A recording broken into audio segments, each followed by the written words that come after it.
오늘도 저와 여러분이 살아계신 하나님 앞에 있습니다. 이 사실보다 놀라운 사실은 없습니다. 이 사실만이 오늘도 하나님께서는 모든 것을 합력해서 이를 유익하게 만들어 가십니다. 이것은 우리 한 사람 한 사람이 잘난 것을 말하지 않습니다. 한마디로 잘나게 하시고 그 손길로 또 하나의 일들을 만들어 가고 계신 것입니다. 바로 그 손길인데 합력해서 유익하게 하시기를 매우 기뻐하십니다. 때문에 우리가 그 손길 아래 있어야 하는 가장 중요한 이유 중에 하나이기도 합니다. 지금도 그 손길 속에 있는 사람과 그렇지 않은 사람이 있을 뿐입니다. 그런데 그렇지 않은 모습을 우리는 쉽게 발견하기 어려운데 그 증상은 두 가지입니다. 원망과 시비입니다. 우리가 그 앞에 있다면 원망하면 그분을 원망하면서 저주가 되고, 시비를 한다면 그분 앞에서 그분을 시비하고 우리가 정중히 거부하는 것이 됩니다. 그러나 이 사실을 우리가 잘 알지를 못하고 열심히 믿고 열심히 살아갑니다. 그렇다면 무례함입니다. 그런 줄 알지 못하고 살아갈 수는 있어요. 그렇지만은 이스라엘의 이 한 가지가 무너져 내려버린 것인데 아주 너무 쉽게 생각했어요. 이스라엘을 죽음의 강을 건너게 하신 이 건너게 하심으로 이스라엘이 이스라엘 된 것입니다. 죽음의 강을 건너서 나올 수 있게 한 애굽이거든요. 더 정확히 말씀을 드린다면은 죽음의 강을 건널 수 있게 하셔서 건너온 강입니다. 자, 그러고 나서 손 띄었을까요? 이제 시작입니다. 바로 그 손길로 이끌어갈 이 모든 것에 대한 이스라엘의 태도입니다. 잊어버리면 무례함이 되고요. 이 사실을 기억하면 은총입니다. 그래서 이스라엘의 하나님은 은인이시면서 은총의 하나님이신데 이스라엘은 이것을 새카맣게 잊어버립니다. 그리고 그 상황 속에서 하고 싶은 말 마음대로 합니다. 자, 우리가 하나님 앞에 있는 사람들이 해야 할 말과 해서는 안 될 말이 있거든요. 해야 할 말이란 뭘까요?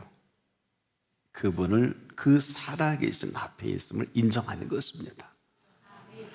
해서는 안 될 말이라는 것은 뭐 그렇게 대단한 게 아니라 순간순간마다 원망과 시비입니다. 우리가 상황 속에 이 일은 모르진 않아요. 그런데 우리가 보기에 옳을 때 우리는 지적을 하게 되고, 그리고 이 문제에 대해서 적극성을 가질 때 우리는 적극성을 가지고 믿음으로 한다고 하면서 거침없이 나오는 게 원망입니다. 그리고 시비입니다. 자, 우리가 살아가면서 힘든 일이 얼마나 많아요. 어려운 일도 얼마나 많습니까만은 이때 조심해야 합니다. 지금 아직까지 우리가 아무리 힘이 들어도 죽을 만큼 힘들진 않아요. 어려워도 죽을 만큼 어려움은 아닙니다. 혹 이해가 부족할 수는 있습니다. 때로는 오해를 할 수 있고 또 곡해할 수 있는데 거기까지 그냥 이것이 그대로 원망과 시비로 넘어가 버린다는 것이죠.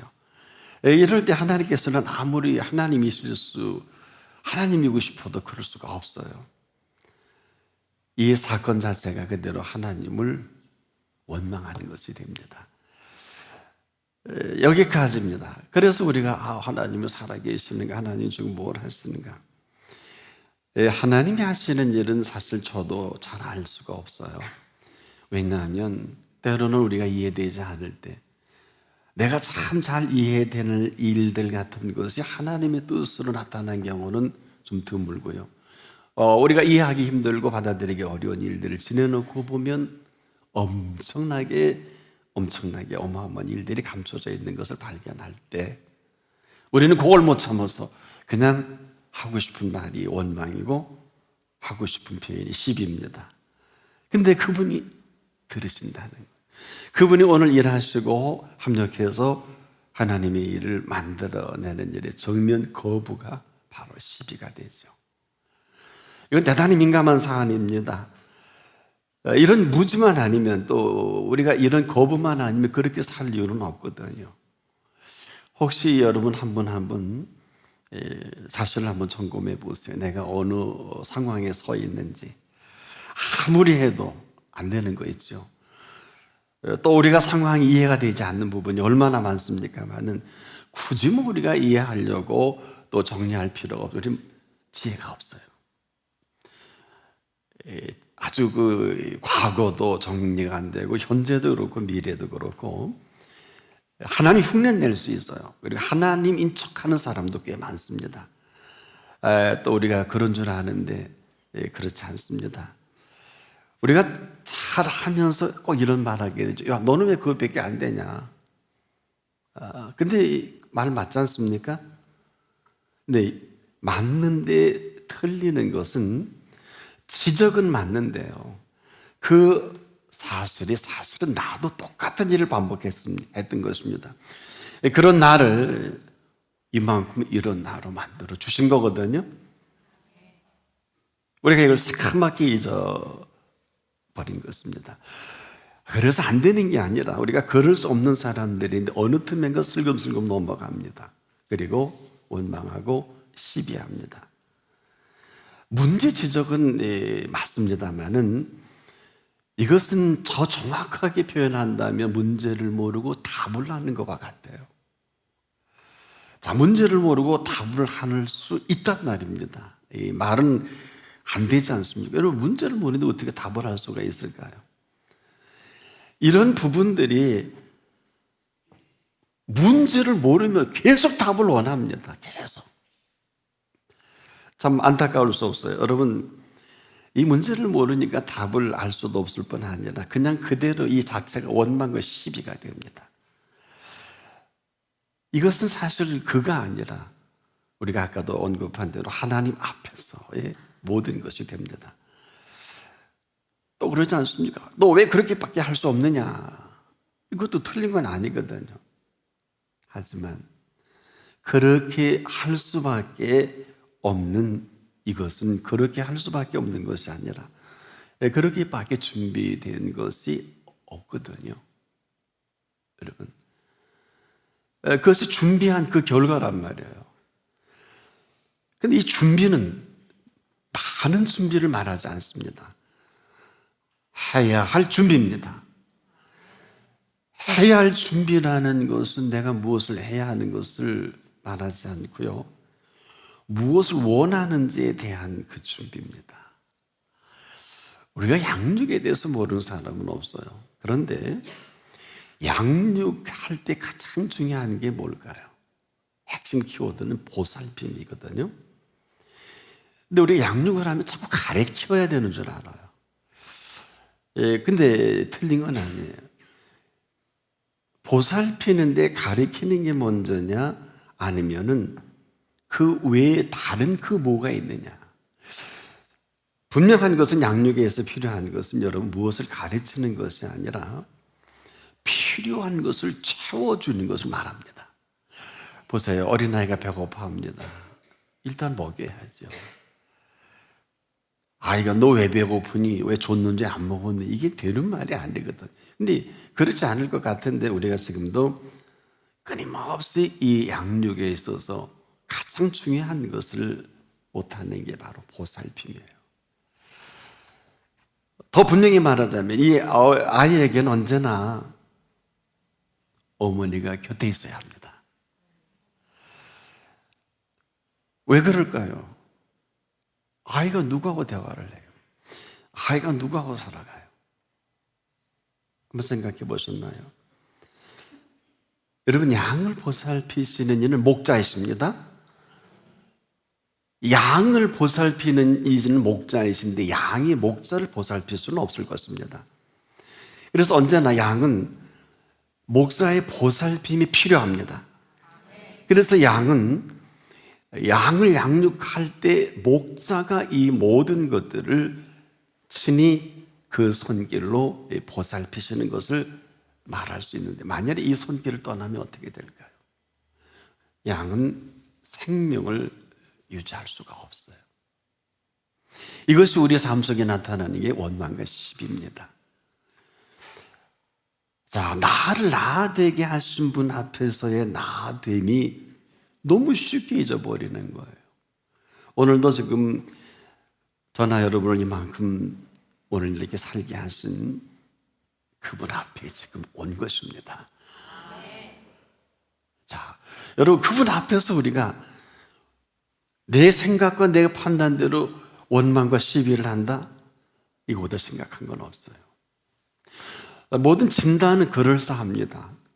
또 별로 틀리진 않는데 맞진 않는 것은 문제가 뭘까요? 여러분? 왜 그렇게 됐을까요? 자, 이것도 역시 답을 모르고 우리가 계속 문제조차를 보니 답이 없는데 답만을 자꾸 얘기합니다. 문제도 틀리고 답도 틀리고. 그래서 우리가 지금도 상황 속에 너무 쉽게 휘둘리다 보면 나는 하나님을 믿는 믿음 안에서 이래야 되고 저래야 되고 이럴 거는 안 되고 또 이런 것은 문제가 있고 다 맞거든요. 보살핌에 있는 사람에게는 이러한 것이 지금 필요한 것이 아니라 당장 보살펴 줌이 있어야 합니다. 사랑밖에 없어요. 사랑. 여러분, 사랑에 가장 힘든 건 기다림이고, 그럼에도 불구하고 사랑하는 거 아니겠습니까? 이런 사랑이 희석이 되고 이런 사랑이 우리가 낮아지면 원망이 되고 시비가 되는 것을 곧 발견하게 돼. 일을 해도 자녀를 키워도 부부 사이에도 부모 자식 간에도 언제나 툭툭 튀어나오는 게 잘 나가다가도 원망과 시비입니다. 자, 이것은 뭐 별 큰 문제는 아닌데 어마어마한 문제. 그리고 나서 하나님이 하시는 모든 일들이 차단이 되어버리거든요. 자, 이 사람은 항상 이 보이는 문제를 문제 삼습니다. 지금 이 보이는 문제를 문제 삼을 때 문제는 계속 생겨집니다. 그러다 보니까 문제가 무슨 문제인지도 알지 못하고, 자, 답을 아는 사람은요, 문제를 문제 삼지 않습니다. 항상 답을 모르는 사람이 문제를 문제 삼는 것을 발견하게 되는데, 살아가는 것도 마찬가지예요. 살아가는 것처럼 참 심각하고 또 심오한 것은 없어요. 그럼에도 불구하고 삶의 문제가 얼마나 많겠습니까? 그런데 이 문제를 잔뜩 쌓아놓은 사람, 또 문제를 만드는 사람, 문제로 살아가는 사람이 얼마나 많겠습니까? 많은 삶이란 문제가 터질 때마다 답은 반드시 있습니다. 이 말씀을 왜 드리냐 하면, 여러분, 이리 봐도 문제고 저리 봐도 문제고 저런 문제 이런 문제들이 우리 삶 속에 엄청나게 일어나기 때문에 여기에는 특별한 사람이 없어요. 그런데 이 모든 삶의 모든 문제의 답은 그분이 갖고 계십니다. 자, 그래서 사는 문제는 문제마다 반드시 답이 있습니다. 여러분, 우리가 흔히 아이의 문제를 얘기할 때 문제 어머니는 있을망정 문제 아이는 없다는 이 결론을 얻을 수 있는 것은, 여러분, 아이가 문제가 뭔지도 몰라요. 100% 아이의 문제는 어머니의 문제예요. 심지어 태중의 문제에서부터 발생되는 경우가 참 많아요. 현대의학으로 이것이 조금씩 10달 동안 어머니 태 속에 있으면서 문제되는 것이 발견되기도 하는데, 한마디로 일단은 자녀는 문제 아는 문제 어머니가 있을 망정 문제 아이는 없거든요. 제가 결혼 전에 하나님 앞에서 결혼 놓고 기도할 때 아들을 주겠다, 그리고 금식을 시키시더라고요. 다 그런 건 아니에요. 다 그럴 필요도 없어요. 제일 궁금했던 게 정말 아들일까? 그리고 그 아들을 하나님이 어떻게 키우실까? 지금도 수십 년 동안 지켜보면서 현재 진행형의 자녀를 지켜보고 있어요. 만약에 이런 일 없을 수도 있어요. 다 그렇게 살지 않습니까? 눈 맞아 살고 상황 보고 살고 학벌 보고 살고 돈 보고 살고 가문 보고 살고, 이건 다 이방인들이 그렇게 해요. 이방인은 다 그렇게 살아요. 그러나 하나님의 사람들은 어느 때 어느 시든지 그분이 나로 내가 고백되어질 그분일 때 이방인이 아니라 하나님의 자녀되는 권세로 삽니다. 이 권세가 얼마나 어마어마합니까? 우리에게 주신 이 권력과 세력이 있단 말이에요. 여기다가 필요한 권능까지도 우리에게 주셨어요. 이 권세와 능력이 또 어느 정도일까요? 이것은 이 피조 세계를 통치하시는 권능이시고 그 질서를 세워가는 권세입니다. 평생을 믿어도 이 사실을 모르는 사람이 허다하더라고요. 제가 실권 상담을 하고 보면 힘들어요, 어려워요, 다 맞아요. 근데 그분이 왜 오래전부터 이 주신 권세를 잊어버리고 또 주신 권능을 떠나 살아온 게 전부더라고요. 여러분, 왜 1000년을 살아도 경험하지 못한 그 하루라 그랬을까요? 하루가 1000년 같고 1000년이 하루 같은 이 한 가지를 잊지 말라, 잊었어요. 잊으면서 생기는 게 원망이에요. 어떤 사람은 그러대요. 신앙생활 괜히 했다고. 와, 그 대책이 없는 사람이 시비합니다. 아무나 시비해요, 아무나. 아무거나 시비해요. 교회 공동체는 목회자 시비고 성도 시비고 사회도 다 시비해요. 얼마나 힘들겠습니까, 여러분? 이 사람한테 무슨 평안을 얘기하고 이분에게 기쁜 출금 어림도 없죠. 지금도 저나 여러분이 가장 소중한 것 중에 소중한 것이 위로 주시는 기쁨과 즐거움입니다. 사는 문제마다 모든 답이 여기에 있어요. 어느 정도인 줄 아세요? 왜 항상 기뻐하라고 했을까요? 항상 지켜보시기 때문에 그래요. 항상 꼬여진 일도 답을 주시기 때문에 그래요. 이건 범사예요. 하나님의 범사에 사는 사람은요, 하나님이 범사입니다. 근데 우리 그렇게 안 하잖아요. 무슨 약속도 많고 이것도 해야 되고 저것도 해야 되고 하지 말래요? 누가 공부하지 말래요? 사업하지 말래요? 미팅하지 말래요? 계획 잡지 말래요? 이 심각함은 사실 우리가 여전히 원망과 시비 속에 되어지는 첫 번째 관문이 하고 싶은 대로 하는 거예요. 일해야 되니까 처리해야 되지 않습니까? 그렇지 않아요? 급한 일 처리해야 되지 언제 하나님께 여쭤보고 인도받을 수 있나요? 여기부터 끝나는 거예요. 범사에 하나님이 참 일하시다가 하나님 기분 나쁘신 거예요. 여러분 어떠세요? 가장 중요한 참모들 혹시 기획하고 하든 가까이 있는 사람들이 막 하다가 단절하고 혼자 막 나가면 어때요? 화나잖아요. 아니 화날 정도가 아니라 어긋나지 않습니까? 왜? 결제 없이 막 움직이니까 어마어마한 문제 터지잖아요. 그건 그렇게 심각한데 하나님 앞에서의 이러한 일이 매일 다반사로 벌어지는 이 현상이 나도 모르게 염려가 되고 걱정이 되고 이게 심각하면 원망이 되고 시비가 된단 말이에요. 원망과 시비하는 건 자유. 하지만 그 나머지 어떻게 하시려고 그래요? 이게 지금 인생사예요. 사는 게 어마어마하게. 저는 엊그제 하주주에 그 일리노이주의 시카고 중심으로 영하 45도까지 가는데 이틀 딱 지나니까 영상 10도로 올라갔다 그러더라고요. 죄송한데 참 재미있다. 하나님이 하시는 일이죠 뭐. 요즘 그런 얘기 하대요. 성층권의 그 오존층이 온도에 의해서 넓어졌다 좁아졌다 하는데 그 주된 원인은 이산화탄소다. 맞단 말이에요. 그런데 이산화탄소가 아니어도 오존층이 좁아지는 것을 발견해서 요즘에 뉴스거리가 되더라고요. 이건 어떻게 답을 하실래요?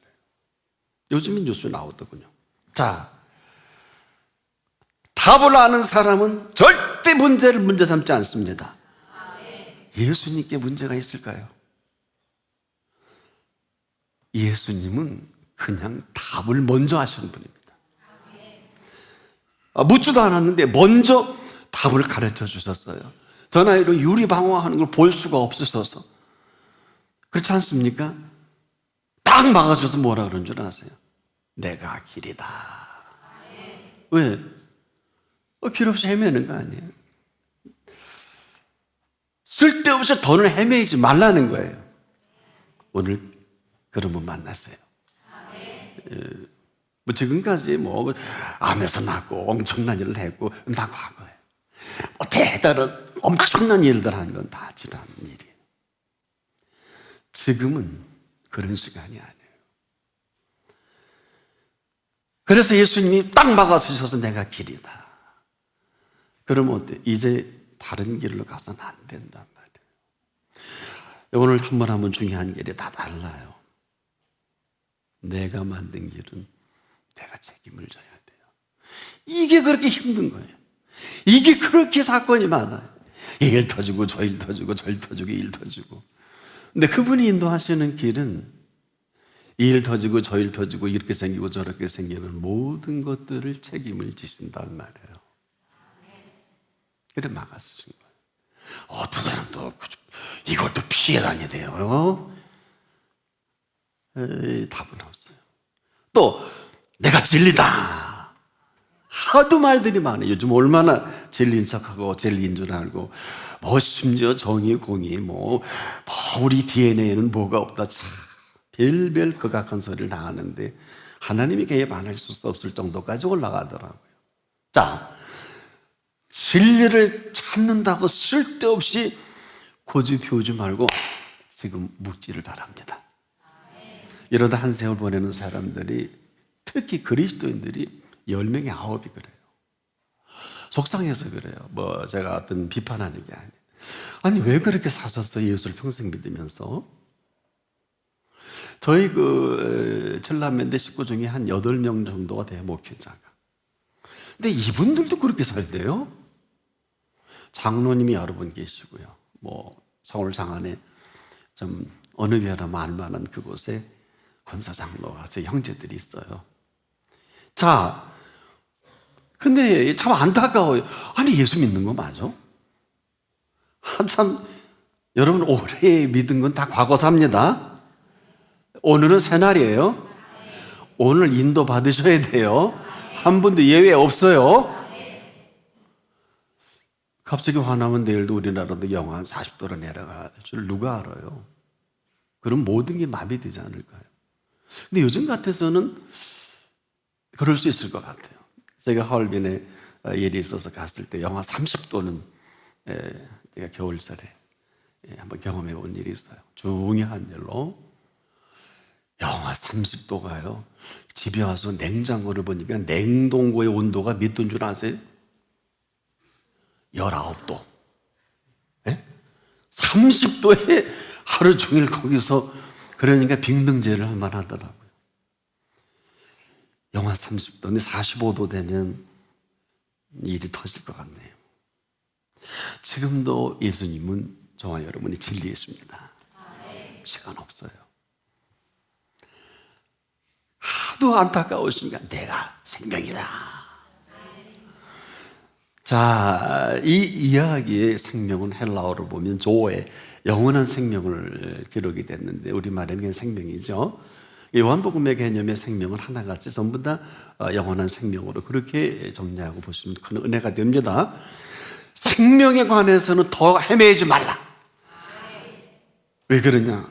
생명을 내신 분이 생명을 더 잘하시지 않을까요?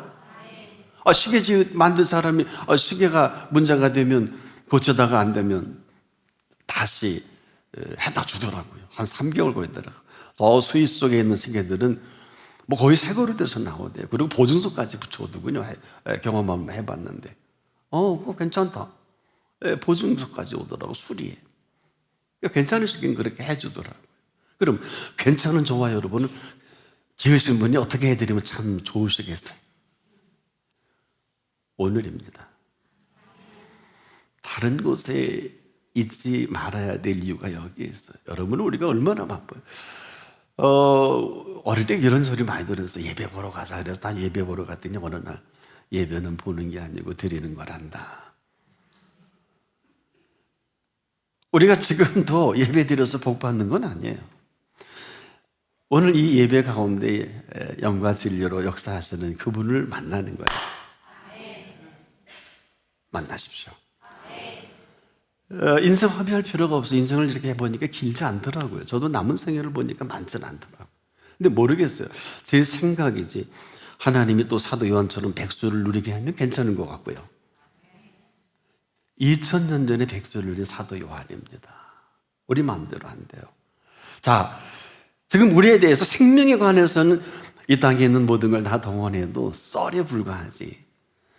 생명은 생명을 내신 분이 더 잘하십니다. 그래서 이 생명에 헤매는 걸 볼 수가 없어서 더 방치할 수 없다. 더 멸망하는 걸 내버려 둘 수 없다. 그래서 예수님이 하나님이 세상을 이처럼 사랑하사 독생자를 주셨으니 이는 저를 믿는 자마다 멸망치 않고. 이걸 모르는 사람은 그리스도인이 아니에요. 이걸 모르고 신학을 한다, 신앙을 운운한다, 이걸 모르고 다른 아무 의미 없어요. 예수님이 오셔서 다 멸망시킬 수밖에 없는 이 상황을 보고 걸을 수 없어서 대신 그 모든 죄를 짊어지고 물과 피를 쏟으신 거란 말이에요. 여기부터 모든 이야기는 시작이 돼야 돼요. 그런데 한참 듣고 보면 그 사람은 의인이에요. 대단한 신학자예요. 신학자는 핏값이 아니면 신학자 의미 없어요. 핏값. 지금도 마찬가지입니다. 우리가 하고 싶은 대로 하는 것은 뭐 좋겠습니다만 그 결과는 책임지셔야 돼요. 여러분, 이게 생명에 관한 주제입니다. 하고 싶은 대로 한 그 결과를 앞으로 어떻게 감당하려고 그래요. 그 사람들은 땅을 치고 슬피 일을 갈며 마지막에도 그래 지금도 슬피 울며 일을 가는 사람이 한두 사람이 아니더라고요. 이유는 하고 싶은 대로 해서 그래요. 하세요. 책임지셔야죠. 그게 이를 갈고 슬피 운다는 이게 지금 뭐 죽어서가 아니에요. 이걸 잘하다가 맨 마지막에 그렇게 하고 갈 때가 지옥밖에 더 있겠습니까? 예수님이 이 얘기를 구경만 할까? 천부당 만부당. 시키시는 대로 하십시오. 시키시는 대로 하면 시키시는 분이 책임을 져 주십니다. 아세요? 그래서 좋은 거예요. 말씀 하나 없어서 제 하인이 낫겠습니다. 고쳐주겠다. 오지 마십시오. 이유는 뭐냐? 되게 100명의 부하가요. 절벽에 뛰어내리고 가서 돌격하면 시도 때도 없이 그대로 합니다. 말씀 하나 없어서 그러면 제 부하가 낫겠습니다. 내 믿은 대로 될지어다. 글쎄로 그 부하가 낫지요. 얼마나 멋있어요. 이걸 모르는 사람은 신앙인은 아니에요. 다른 이유 하지 마세요. 뭐 정의가 어떻다, 공의가 어떻다, 선한 일이 어떻고 뭐 이 시대에 뭐 다른 얘기 하지 마세요. 다 부수적인 거예요. 본질은 뭘까요? 태초에 말씀이 계시니라. 이 말씀이 하나님과 함께 계신 말씀이에요. 우리에게 들려진 살아있는 말씀입니다. 그분이 우리에게 시키실 때 사람이 너와 나 사이에도 능력과 위치와 여과에 따라서 영향력을 발휘하잖아요. 왕이든지 뭐 그럴싸한 대통령이라든지 능력 있는 사람은 거기에 그 말이 책임을 지는데 만왕의 왕은 어떨까요? 과거와 현재 미래까지 책임을 지십니다. 그래서 다른 곳에 있지 말라는 거예요. 괜히 쓸데없이 바쁘지 말라는. 그분이 좀 할 수 있는 시간을 많이 들이셔야 됩니다. 시키시는 분이 책임을 지신다. 이건 축제입니다. 여러분 왜 시키시는 줄 아세요? 왜 그럴 것 같아요? 잘 아시기 때문에 그래요. 자, 너무 잘 아십니다. 그래서 시키시는 거예요. 근데 우리 생각에 우리 좁은 머리로 좁은 지혜로 안 맞잖아요. 그러니까 뭐 머뭇거리고 제일 주님이 싫어하는 게 머뭇거려요. 어느 누가 그런 얘기해요. 차선은 최악이다. 맞아요. 그리스도 안에서는 차선 2등이 아니라 최악입니다. 불순종이기 때문에. 자, 너무 잘하는데 어느 정도일까요? 너에게 있어야 할 줄 아신다. 와, 이게 복음이에요. 네? 여기서 끝나지 않아요. 플러스 알파가 있는 뭐냐? 이 모든 것을 너에게 더하시리라. 채움의 법칙이에요. 이 복음은 이 채움의 은총까지 가는 복음의 완성입니다. 이런 삶을 살아가게 하고 싶으셔서 오늘 한 분 한 분을 불러주신 거란 말이에요. 다른 게 아니에요. 다 이래봤자 거기 그렇고요. 누가 그랬잖아요. 정치는 허업이다 그랬잖아요. 예? 90년이 넘게 정치한 사람이 한 소리가 정치는 허업이다. 근데 왜 자꾸 그런 것이 연연하세요? 이 복음의 완성이라는 것은 삶의 완성을 말합니다. 온전하다는 원래 헬라어 뜻에는 완전함을 말해요. perfect person, 온전한 완전한 사람이 어디 있을까요? 근데 예수님은 그렇게 할 수가 있어요. 이것을 거부한 이 거부가 오늘 우리의 모습이라 그래도 지나치지 않을 거예요. 이로 인한 거역이 우리를 끝한 데 없이 고독하게 하고 힘들게 하고 잠 못 이루게 하고 기쁨도 없고 즐거움도 없고 이 두 주제가요 장난이 아닙니다. 보통 이야기 천하 없는 영성가라도 그가 지금 기쁨과 즐거움이 사라지면 거기까지 믿지 마세요. 하나님보다 높은 사람들이 하나님보다 똑똑한 척하는 사람 우리 주변에 얼마나 그런 사람들이 많은지 몰라요. 그래서 그 기쁨과 즐거움을 간직한 메시지고 그러한 권면이고 그러한 삶이냐를 지켜봐야지 뭐 대단한데 이 사람에게 기쁨과 즐거움이 없다면 아니에요. 그 사람은 하나님 앞이 아니에요. 자기 앞이에요. 생각해 보세요. 하나님 앞에 있는 것처럼 기쁘고 즐거운 게 어디 있어요?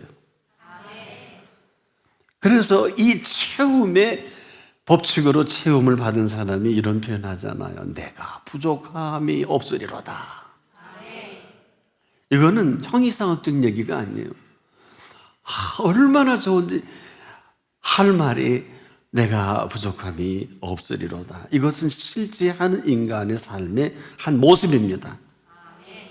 이렇게 부족함이 없게 살아가게 하고 싶은데 우리 맨날 없대요. 힘들대요. 어렵대요. 저는 그게 많이 위로해주고 한참 상담을 몇십 년 하다 보니까 꽝이더라고요. 왜? 그렇게 설명을 하고 상담을 하고 기도해 주는데 그분이 예수가 없어. 이 채울 근거가 없더라고요. 오늘 점검 좀 해보세요. 부족함이 없도록 해서 살아갈 정도가 아니라 그런 사람에게는 내 잔이 넘치나이다. 신앙은요 차고 넘치는 거예요. 허튼 소리에 허튼 이야기에 마음 뺏기지 않기를 바랍니다. 내가 곧 생명이다 한 것은 그분만이 저와 여러분의 생명을 생명답게 오늘 책임을 져 주신다는 말이에요. 연륜을 자랑하지 마세요. 저희 집안에도 한 7-8명 목사 있는데요. 근데 본데 다 아니다. 이런 얘기가 아니라 왜 저렇게 살지? 같은 목사끼리도요. 늘 없대요. 늘 힘들대요. 그리고 늘 원망과 시비가 5분도 안 돼서 거침없게 나옵니다. 너와 나 사이는 괜찮지만 어느 목사 앞에서는 괜찮지만 그분 앞인데 그렇지 않을까요? 그렇지 않을까요? 모든 일에 원망과 시비가 없지 않을 그때 너희 안에 행하시는 이는 하나님이시니까 원망과 시비가 없을 그때 자기의 기쁘신 뜻을 따라 너희로 소원을 두고 지금 행하시는 살아계신 아버지 하나님이십니다. 기도하겠습니다. 주님, 우리가 오랜 많은 엄청난 경험을 하고 암에서도 고침받고 죽었다가도 살아나고 참으로 안 되는 사업이 일으키기도 하고 하나님의 능력으로 경험한 어마어마한 은총을 입은 저희들이 오늘도 거침없이 원망과 시비가 툭툭 나올 때 거기까지인 것을 모르고 지냈다면 이 시간이라도 주님의 은총 아래 그 기뻐하심을 회복하게 해 주옵소서. 나의 나됨을 자랑하지 말고 나의 나되게 하신 그분을 자랑하게 하셔서 그분 앞에 인생을 새롭게 설계하고 시작되게 하소서. 예수님의 이름으로 기도합니다.